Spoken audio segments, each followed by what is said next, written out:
పరిశుద్ధ కొందంలో వచ్చిన సంఘ కాపర్లు మరియు విశ్వాసులు అందరికీ పేరు పేరున మా మినిస్ట్రీస్ తరపున మీ అందరికీ శుభాభివందనం తెలియజేస్తున్నాను. హల్లెలూయా. మినిస్ట్రీస్ చేస్తున్నప్పటికీ ఎంతో ఆనందంగా ఉంది. కొన్నిసార్లు సమస్యలు వచ్చినప్పటికీ దేవుని హస్తం తోడైంది కాబట్టి ఏ బాధలు ఉండవు. హల్లెలూయా. ఇందాక ప్రభుదాస్ పాస్టర్ గారు చెప్పినట్లు అయ్యగారిని చూస్తే ఒకటి గుర్తొస్తుంది నాకు. ముఖం యూదా గోత్రపు సింహం లాగే ఉంటుంది. హల్లెలూయా. అవునా కదా?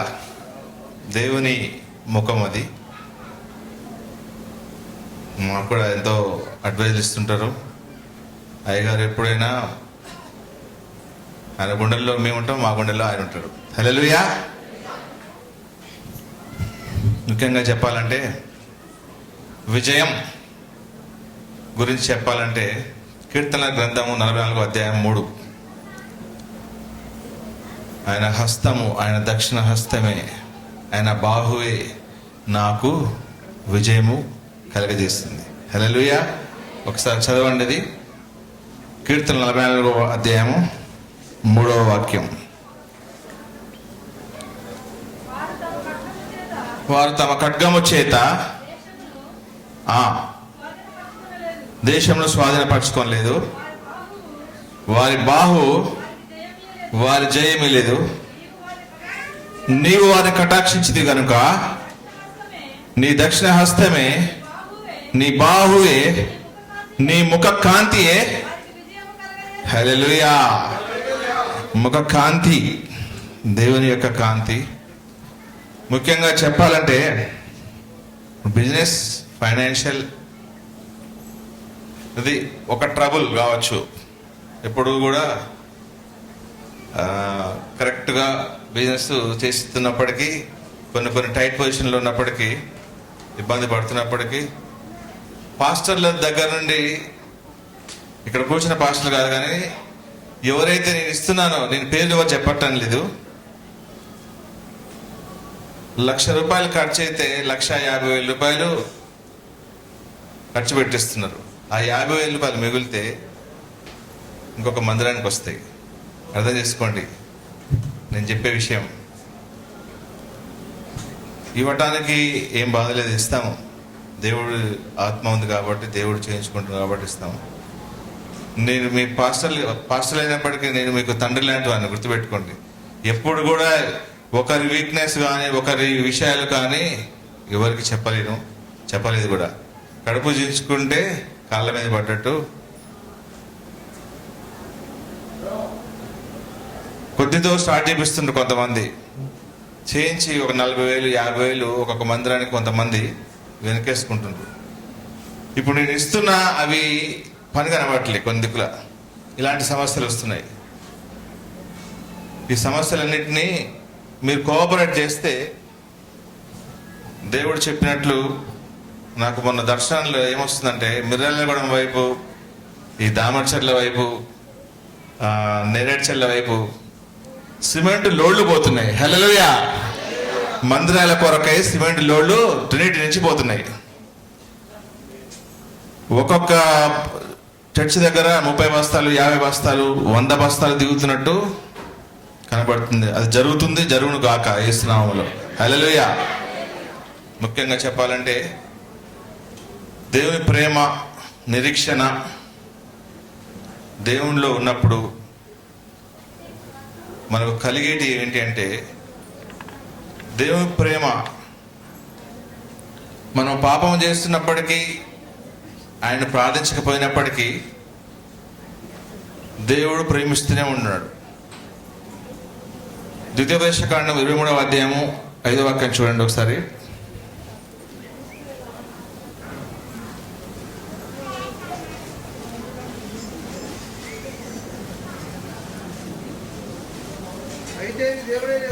అయితే నీ దేవుడైన యెహోవా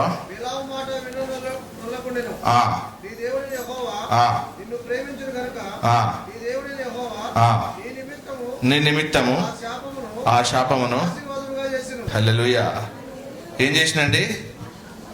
శాపాన్ని ఆశీర్వాదంగా మార్చాడు. ఇక్కడ గుర్తుపెట్టుకోవాల్సింది చాలా ముఖ్యమైన విషయం. శాపమును ఆశీర్వాదకరంగా మార్చిన దేవుడు. శాపం అంటే ఎక్కడి నుంచి వస్తుందో తెలుసా అండి? మన పూర్వీకులు చేసిన పాపాల నుండి 1 by 1 దేవునికి అయిష్టమైనవి, దొంగతనం కావచ్చు, వ్యభిచారం కావచ్చు, నరహత్య కావచ్చు. అప్పుడు స్టార్టింగ్లో ఏం జరిగిందంటే, దేవుని పిల్లలు అయినప్పటికీ ఈ మనుషులతోటి పెళ్ళిళ్ళు చేసుకొని పిల్లలు నరులకు దేవుని పిల్లలకి స్నేహం ఏర్పడి వారికి ఇష్టమైన, దేవునికి వ్యతిరేకంగా ఇష్టమైన రీతిగా నచ్చిన వారితో పెళ్లి చేసుకొని పిల్లలు ఉన్నారు. కొన్ని దిక్కులు చూస్తే భార్యలు భర్తలు విడిచిపెట్టి పాపం చేసినట్లుంది. కొన్ని దిక్కులు చూస్తే పిల్లల్నే పెళ్లి చేసుకున్నట్టు కూడా ఉన్నది బైబిల్లో. ఆ తరతరాల పాపం నుండి శాపం నుండి విడిపించిన దేవుడు ఏం చేసినట్టు ఇక్కడ ఆశీర్వదించిండు. ఆ శాపముని ఆశీర్వదించిండు. అంటే దేవుని ప్రేమ ఎట్లా ఉంది చూడండి. కీర్తనలు 37వ అధ్యాయము 5వ వాక్యం చూడండి ఒకసారి.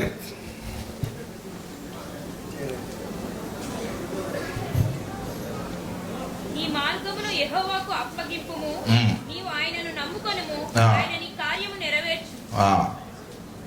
ఆయన వెలుగు వలె నీ నీతిని, జ్ఞానం వలె నీ నిర్దోషత్వమును వెల్లడిపరచు. హల్లెలూయా. అలాగే చూడండి కీర్తనలు 44:8వ వాక్యం. దినమెల్లా దేవుని యందు అతిశయపడుచు ఉన్నాము.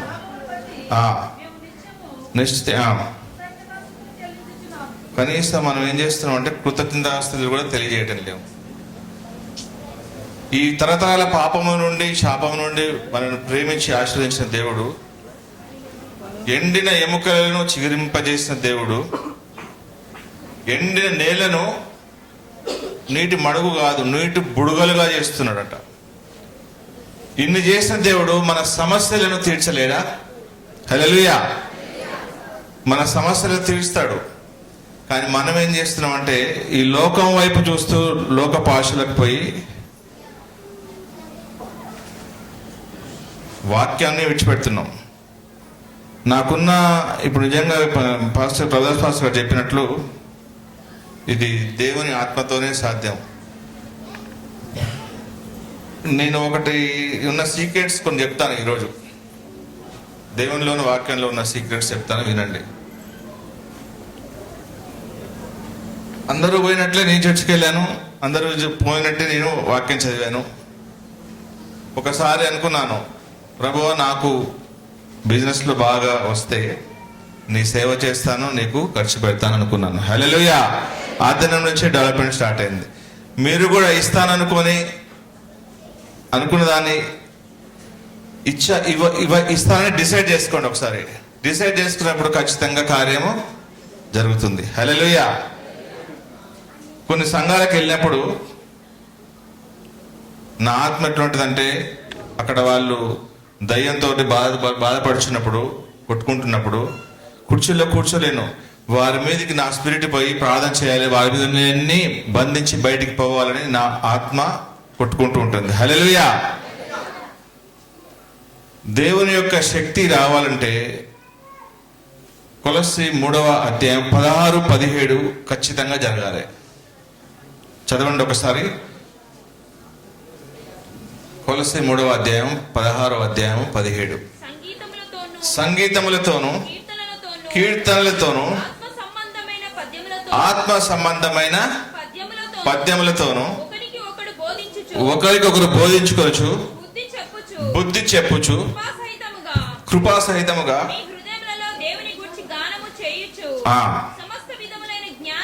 సమస్త విధములైన జ్ఞానముతో క్రీస్తు వాక్యం సమృద్ధిగా ఏ వాక్యం అండి? క్రీస్తు వాక్యం సమృద్ధిగా నివసింపుడని వాక్యం సెలవిస్తుంది. సమయం లేదు కనుక త్వరగా ముగిస్తాను. కొన్ని ముఖ్యమైన విషయాలు చెప్తాను వినండి. సీక్రెట్ ఏదంటే, అందరూ ఒకేలాగుంటారు. ప్రకటన గ్రంథం 4:8 ఒకసారి చదవండి. ఫస్ట్ యెషయా గ్రంథం 6:3 చదవండి ఒకసారి. Holy holy is the lord of host అన్నది. పరిశుద్ధుడు పరిశుద్ధుడు సైన్యుల యెహోవా పరిశుద్ధుడు, ఆయన మహిమ సర్వలోకమంతా నిండి ఉన్నది. అదే ప్రకటన గ్రంథం 4:8 వాక్యం చూస్తే చదవండి.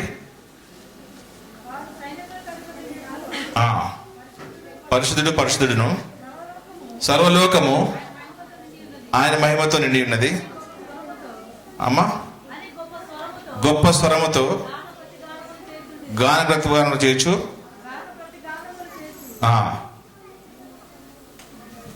అక్కడ ఉన్న 4 దూతలు కూడా రేయింబగలు ఆగకుండా స్తుతిస్తున్నాయి.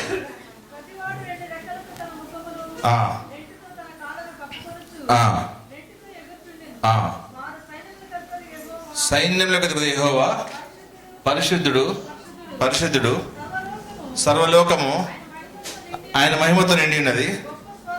గొప్ప స్వరముతో గాన ప్రతిగానం చేయుచుండెను. వారి కంఠస్వరం వల్ల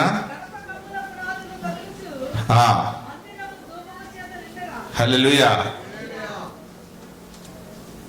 రేయింబగలు చేస్తున్నాయి అక్కడ నిద్రపోకుండా. మనం కనీసం ఒక దినమునకి ఒక 500 సార్లు, ఒక 1000 సార్లు. నాకు ఏమొచ్చేసిందంటే లాస్ట్కి బాగా డివోషన్ లేకపోయి పిచ్చి, దేవుని పిచ్చి వచ్చేసింది. హల్లెలూయా.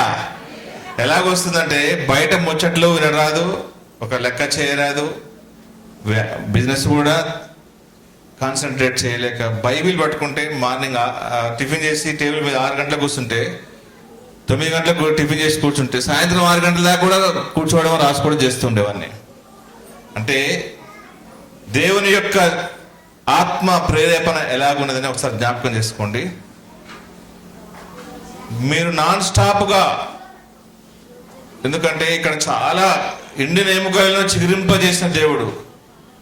49 విషయాలు చూస్తే సముద్రంలో త్రోవను ఏర్పాటు చేసిండు. సముద్రంలో త్రోవను ఏర్పాటు చేసిన దేవుడు, ఎండిన ఎముకలు చిగురింపజేసిన దేవుడు. వీటన్నిటిని నుండి మనల్ని ఇంత శక్తిగల దేవుడు. మన సమస్యలన్నీ పోవాలంటే మన హృదయంలో నిత్యము స్తుతి కానీ, ఆరాధన కానీ, దేవుని మాటలు కానీ ఉండాలి. హల్లెలూయా. ఎప్పుడైతే దేవుని పట్ల కొంచెం తగ్గుతుంది, ఇప్పుడు దుష్టుడు కూడా బాగా గర్జించు సింహాలు ఎవరిని మృంగుదాని వస్తూ ఉన్నాడు. ఇక్కడ ఇంకొక మీకు టాప్ సీక్రెట్ ఏంటంటే, అందరికీ ఏం తెలుసండి? ఎప్పుడు ప్రార్థన చేయాలి, వాక్యాలు తెలుసు, అందరికి తెలుసు, అంతేనండి. If you ask anything in my name I will do it అని దేవుడు సెలవిస్తుండు. యోహాను సువార్తలో 14:14 నా నిమిత్తం నేను మీకు ఏది అడిగినా నేను మీకు చేస్తానంటుండు. టాప్ సీక్రెట్ ఏంటంటే, మనకు తెలుసు కానీ ఏమవుతుందంటే మనం చేయటం లేదు. మళ్ళీ చెప్తున్నాను, గుర్తుపెట్టుకోండి. మామూలు మనిషిగా ఉన్నప్పుడు ఎలాగుంటుందంటే, దేవుని ఆత్మతో నింపబడినప్పుడు అందరూ చర్చికి వెళ్తున్నారు, అందరూ వస్తున్నారు. బాగా ఒక విషయం చెప్తా, గుర్తుపెట్టుకోండి. దేవుని ఆత్మ చేత నింపి బాగా దేవుని స్తుతిస్తూ ఆ వర్డ్ అది ఎందుకు రాస్తుండేమో, దేవుని బైబిల్ చాలా ఉన్నాయి. సైన్యంలోకి అధిపతి యెహోవా పరిశుద్ధుడు పరిశుద్ధుడు అనే వాక్యమే అక్కడ మెన్షన్ చేశారు. రాత్రింబగలు దివారాత్రము అక్కడ 4 జీవులు ప్రార్థిస్తున్నట్టుండే. అదే వర్డ్ కనీసం మనం ఒక 500 సార్లు అంటున్నామా? సరే, నచ్చిన వర్డ్ కావచ్చు. ఆల్మైటీ గాడ్, ప్రభువా నువ్వే శక్తి మొదటి మహిమగల దేవుడు, సర్వోన్నత దేవుడు, నీకే మహిమ, ఏమని అంటున్నావా? ఒక రోజుకు ఒక 500 సార్లు, ఒక 1000 సార్లు అని చూడండి, మీ సరిహద్దులు విశాలపరచబడతాయి. హల్లెలూయా. మీ ఇంట్లో నుండి దేవుని శక్తి ప్రవహిస్తూ ఉంటుంది. చిన్నదిగా వచ్చిన ఆ ఆత్మ ఊరు దాటిపోతుంది, దేశాలు దాటిపోతుంది, దేవుని నామాన్ని గంట తీసుకొచ్చేగా ఉంటుంది. హల్లెలూయా. మళ్ళీ చెప్తున్నాను, వినండి. మన చుట్టూ ఉన్న పరిస్థితి, మన పరిస్థితి మారాలంటే, మన ప్రాబ్లమ్స్ అన్ని తొలగాలంటే దేవుడు మనకి నోట్లోనే ఒక శక్తి పెట్టినాడు. ఆయన నామములో మనం ఏది పలుకుతే అది జరుగుతుంది. ఇక్కడ వచ్చిన విషయం ఏంటంటే, మళ్ళీ చూసుకోండి, మళ్ళీ చెప్తాను ఒక విషయం. అందరూ ఎన్నో కొన్ని వందల వేల ప్రసంగాలు విన్నారు, వింటున్నాము, కానీ ప్రాక్టికల్గా చేయటం లేదు. నేను చాలా వరకు ప్రాక్టికల్గా చేశాను. హల్లెలూయా. ప్రాక్టికల్గా చేశాను కాబట్టి ఈ స్థితిలో ఉన్నాను.